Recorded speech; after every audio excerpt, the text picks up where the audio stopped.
Hi everyone, my name is Mark. I am Jack's twin, and today we're going to take a look at another horrible case with you. On a warm afternoon in Boynton Beach, Florida, a man named Muhammad walked into the police department with an alarming tale. He claimed that a woman named Delilah had approached him with a peculiar request. According to Muhammad, Delilah had come to him with an offer to hire him to commit murder. However, there was one crucial piece of information that Muhammad failed to provide: Delilah's last name. Despite the limited details, the Boynton Beach Police Department deemed Muhammad's story credible and initiated an investigation. After receiving the tip about a woman seeking to have her husband killed, the detectives were faced with the task of identifying the mysterious Delilah and determining who her husband was.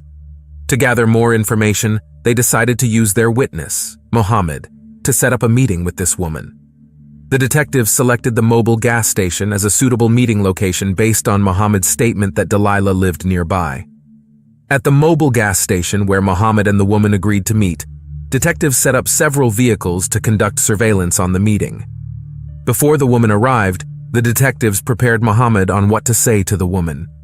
They discreetly placed a wire with a recorder on Muhammad, enabling them to overhear his conversation with the woman as it unfolded. As the detectives continued their surveillance of the mobile gas station, their attention was drawn to the interaction between Muhammad and a woman named Delilah. What caught the detectives by surprise was the appearance of the woman, who did not match the typical profile of someone who would want her husband killed. Dressed in a skirt and tank top, she appeared to be quite attractive. The attractive woman entered the car with Muhammad, who said he couldn't believe she was getting him involved in a murder for hire. Muhammad asked if it was worth getting someone killed. Delilah said yes, she couldn't file for divorce. She feared that her husband would come after her if she tried to end their marriage financially. This woman stated that when the murder of her husband took place, she planned to go to another location, such as Boca Raton, to establish an alibi. Muhammad then questioned the woman if anyone would become suspicious of her after her husband's death, to which she replied, No one would point the finger at me." While the detectives listened to Muhammad's conversation with the woman who was looking to have her husband killed, they were shocked by the way this woman was acting. The way she talked so casually about hiring a hitman to murder her husband sent chills down their spines. As the detectives continued to listen to the convo Muhammad was having with this woman, she presented pics of her husband to show Muhammad what the target looked like. The detectives were taken aback by the woman's blatant disregard for the consequences of her actions. Her casual demeanor and tone made it seem as though she was discussing a mere business transaction rather than arranging for someone's death. During the conversation, the woman made a shocking confession to Muhammad. The woman revealed that she intended to provide a down payment for a hitman to murder her husband.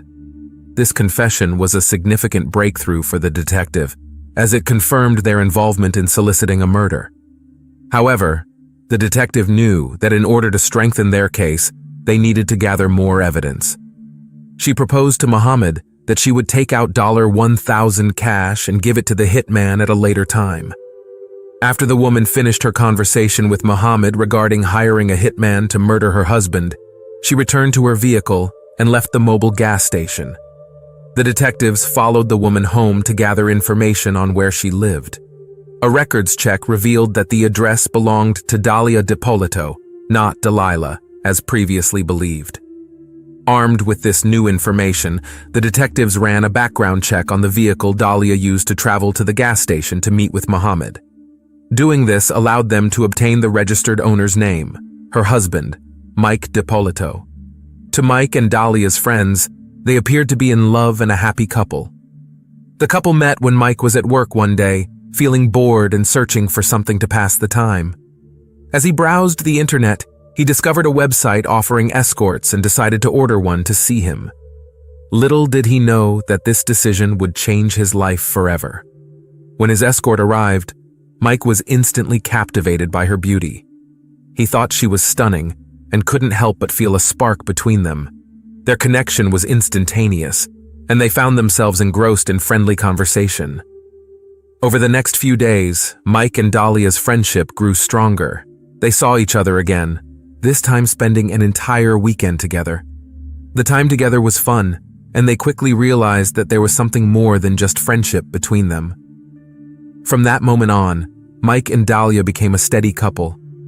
Mike and Dalia's relationship took an unexpected turn a few months into dating when they found themselves browsing engagement rings at a local jewelry store.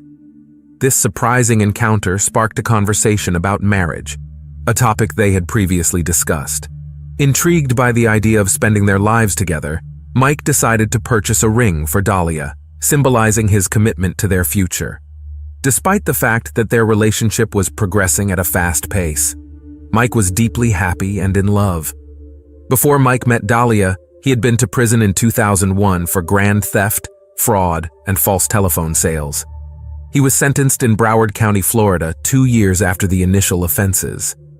At the time, Mike was using drugs and needed money, which he later admitted was no excuse for what he did. Mike was sentenced to 2 years in prison on the charges and had 28 years of probation. The court gave him so much probation with the intention of giving him time to pay back the money he owed. However, when he first came home, Mike had no idea how he would repay the loan. Determined to repay his debt, Mike got a job as a cook at a restaurant. He was earning $350 a week, which was certainly not enough to put a dent in the substantial amount he owed. Mike wanted a better financial situation to pay off his debt and secure his release from probation. A friend of Mike's offered him a job in an office just 4 blocks from his house, allowing him to transition from working as a cook to email marketing. As Mike and Dalia started dating, Mike eventually opened up about his probation and informed Dalia of the limitations of his situation. He explained that if he were required to leave the state, he would need to obtain permission. Dalia, who had a strong desire to travel, expressed her desire to explore the world with Mike. Dalia approached Mike with an offer to help him get out from under the burden of his debt. She offered to give him $91,000 if he provided the remainder, which would allow them to clear the debt and embark on the life Dalia longed for, filled with travel. At the time, Dalia was working as a real estate agent and was earning good money. This financial stability allowed Dalia to assist Mike in paying off his debt and clearing his name. Mike contacted his attorney to inquire about how to handle the situation. The attorney advised Mike to gather the required funds, and he would be released from probation. Upon consulting the attorney, Dalia and Mike agreed that placing the money in Dalia's bank account at Bank of America would be the most convenient and safest way. He was excited because he recently got married and was paying off his probation. One day, he received a message from Dalia stating that she had sent money to his attorney from her bank account. Mike followed up with his attorney to ask about the wire transfer status. However, to his disappointment, the attorney informed Mike that he had not yet received the funds from Dalia. Feeling frustrated, Mike decided to wait another day before asking Dalia again about the transfer. However, when he approached her, she insisted she had sent it. Feeling increasingly concerned, Mike decided to reach out to his attorney again. Unfortunately, the attorney reaffirmed that they still had not seen anything. Dalia informed Mike that she had indeed sent the money to his legal counsel, but, unfortunately, she did not understand the reason behind the delay or why the attorney had not yet received the funds. It was 2 days since the transaction was made, and the attorney still had not obtained the money. Mike then informed Dalia that he would appreciate it if she could tell him where she had sent the funds. He explained that he needed the receipt to verify the details of the transaction. However, Dalia had a different theory. She suggested that maybe the attorney had stolen the money. Dalia told Mike she was determined to find the lost money. Meanwhile, Mike hoped he and Dalia could move on from this misunderstanding. A supervisor of the Boynton Beach Police Department contacted undercover officer Sergeant Whitey Jean and requested his assistance. Sergeant Whitey Jean met with a detective working on the case involving Dalia Deo. The detective provided a synopsis of the case, informing Sergeant Whitey Jean that Dalia was seeking to hire a hitman to murder her husband. The detective explained to Sergeant Whitey Jean that Dalia was expecting a phone call from the hitman. They asked Sergeant Whitey Jean if he would play the part of the hitman and facilitate a meeting with Dalia. Sergeant Whitey Jean agreed to assist with the investigation and decided to take on the role of a hitman. Sergeant Whitey Jean, posing as a hitman, contacted Dalia and demanded an advance payment of $3,000 and the key to her house. The detective requested the key to her house as part of their plan to trick Dalia into believing that the murder would take place at her home. However, Dalia was not happy with this development and contacted Mohammed, the informant, to express her concern. During the phone conversation between Mohammed and Dalia, the detective eavesdropped and feared they might have scared her away. They feared that Dalia might change her mind and find someone else to murder her husband. On August 3, 2009, in a CVS parking lot, Dalia met with Sergeant Whitey Jean, who was undercover as a hitman. However, Dalia did not bring the money with her, which prompted Sergeant Whitey Jean to inform her that if he were going to wait to get paid until after the murder took place, she would need to give him $7,000 in cash. Sergeant Whitey Jean also mentioned that he would plan the hit on Wednesday morning. Since there were several robberies in the area, he told Dalia he planned to stage a break-in. To ensure that the assassination appeared legitimate, Sergeant Whitey Jean informed Dalia that he would make it appear as if he had broken into the house. He would then shoot Mike twice in the head. Sergeant Whitey Jean informed Dalia that he would wait a few days to contact her following the murder of her husband, as he knew that the police would be heavily monitoring her in the aftermath of such a heinous crime. However, Sergeant Whitey Jean assured Dalia that the delay was necessary to avoid suspicion and ensure everything remained covert. During his conversation with Dalia, Sergeant Whitey Jean gave her every chance to back out of the murder for hire.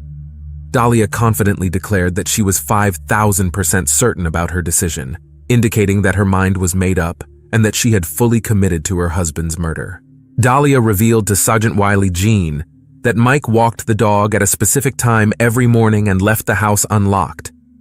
This information was crucial in her plan to deceive him and ensure the success of the murder. She informed Sergeant Whitey Jean that she would go to the gym at the time of the murder, promising to be absent while he entered her house. Sergeant Whitey Jean told Dalia to go to the gym by 6 a.m. and said he would go into her home at 6:30 a.m. At the end of his conversation with Dalia, Sergeant. Her sheer evilness shocked Sergeant Whitey Jean. The sergeant had encountered many people in his work, but none had the same level of viciousness as Dalia. The detective believed it was important to create a fake crime scene at Dalia and Mike's home to elicit a reaction from Dalia.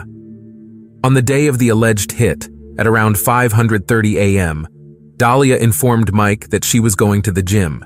Mike replied with okay, thinking it was odd, considering she had never gone to the gym before that early. However, he shrugged it off and continued with his morning routine.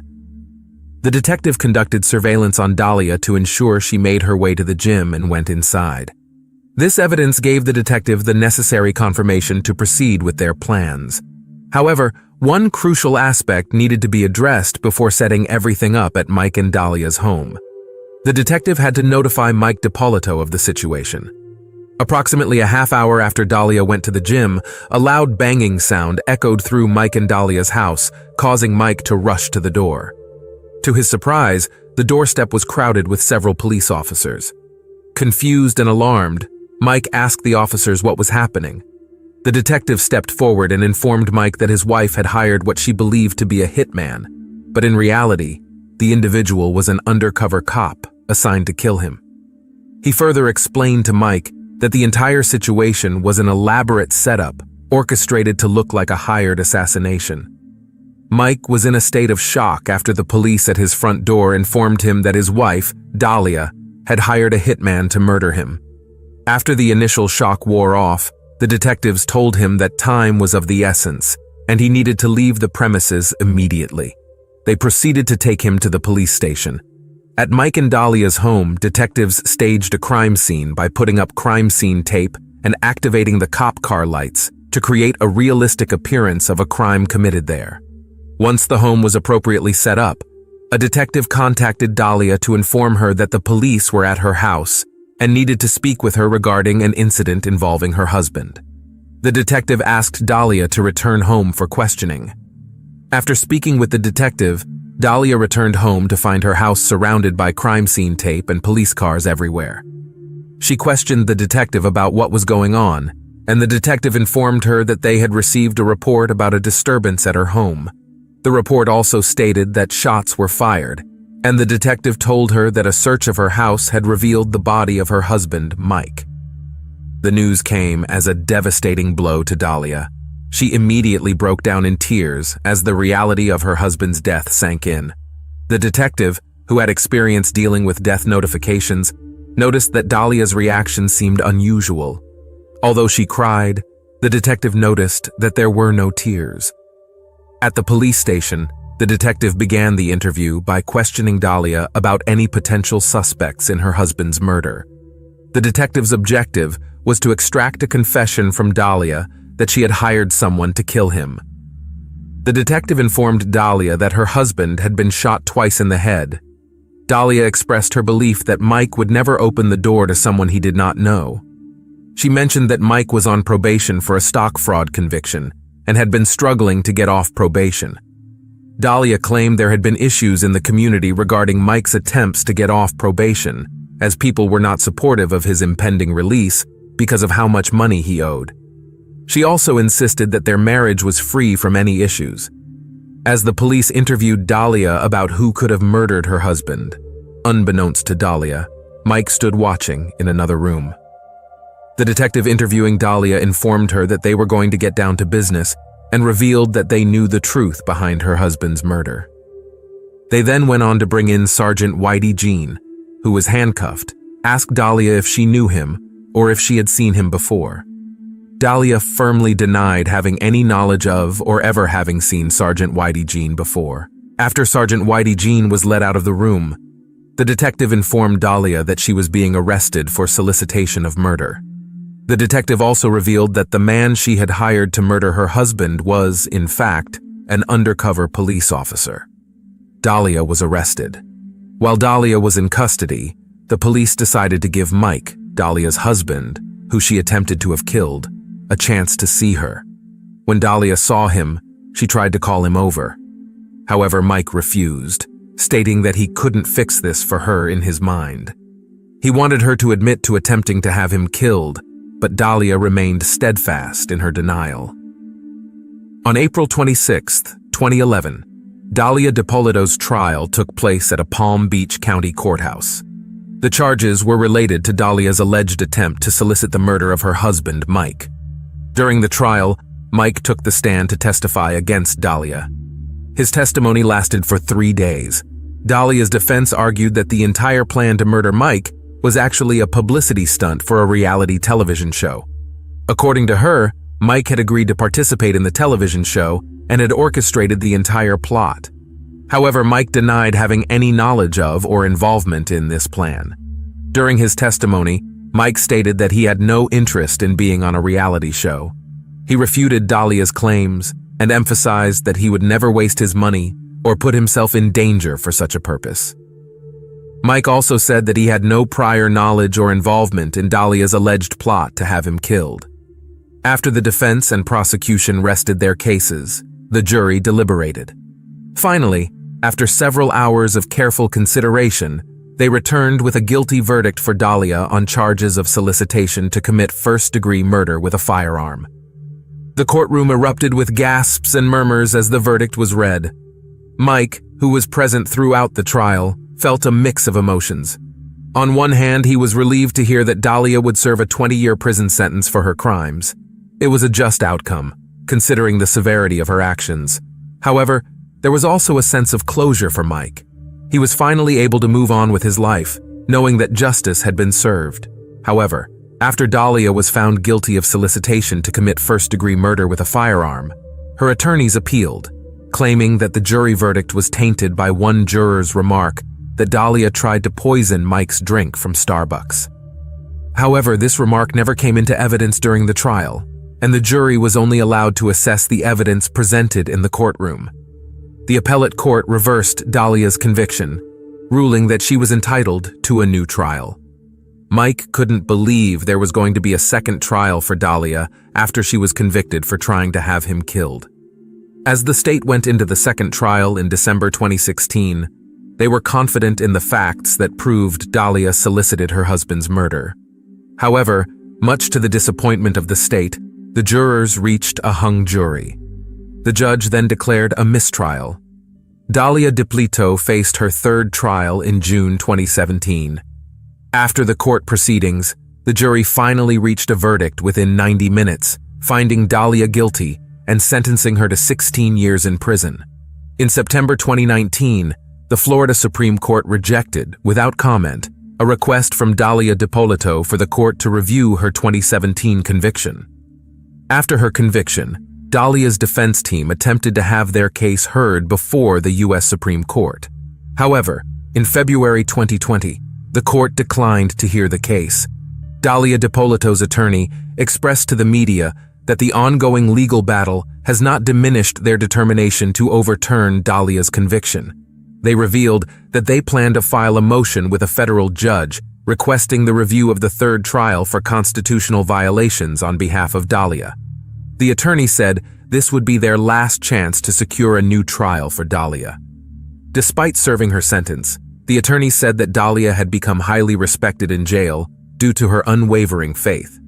They claimed that Dalia leads a Bible study group behind bars, which has garnered her praise from fellow inmates. Before Dalia went to prison, she had a young son who visits her regularly. However, due to the circumstances, her son is currently living with his grandmother until Dalia finishes her sentence.